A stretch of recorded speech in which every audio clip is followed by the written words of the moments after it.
So I guess first and foremost, I guess we could start with fuel systems. Fuel systems actually probably the most sophisticated part on this whole cart. We start with fuel tank. I've got a 1.5 gallon. I think it's a 1.5 gallon tank, and it's got a little petcock at the bottom. Fuel shut off.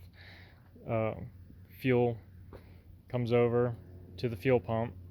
So this is more or less just kind of a booster pump, because the engine itself down in the accessory drive, it has its own fuel pump. Uh, if I'm not mistaken, it's behind here. It's tucked up in there. It's got its own. This is the accessory drive. This entire assembly is geared uh, off of the shaft between the compressor and the turbine. So you have like a starter motor here. On the front side, you have an AC generator, and then the oil pump and the fuel pump. So anyway, once the fuel comes through the little booster pump, it's still like low pressure. Low pressure fuel feeds into a fuel strainer up here, comes down, goes down to the fuel pump, goes into high pressure fuel, which I believe comes up through here, back over to the other side. So now we got high pressure fuel here. This is a little T fitting. I believe you can use this to like purge the fuel system, or you can plug test equipment, pressure gauges, whatnot into this to kind of diagnose fuel system issues. High pressure fuel goes into, this is your fuel supply solenoid. So this will be with no power, this will be normally closed. And then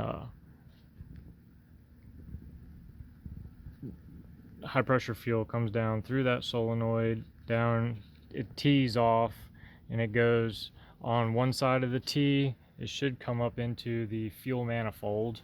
So the fuel manifold goes all the way around, and each one of these is going to be a fuel nozzle, and there should be 5 of them. On the other side of that T in there, you have a fuel shutoff solenoid, or a fuel drain solenoid. So, and this works opposite of your fuel supply solenoid. So if the fuel supply is open, fuel drain is closed, and vice versa.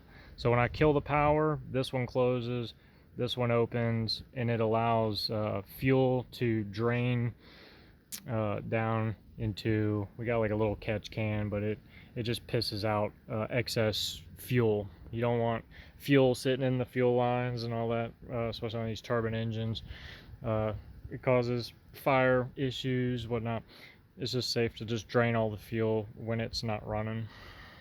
And really that's kind of it for the fuel system. It's, things get kind of complicated down in here. We do have a throttle cable running up through here, and when you actuate the foot pedal, it controls an accelerator valve in there.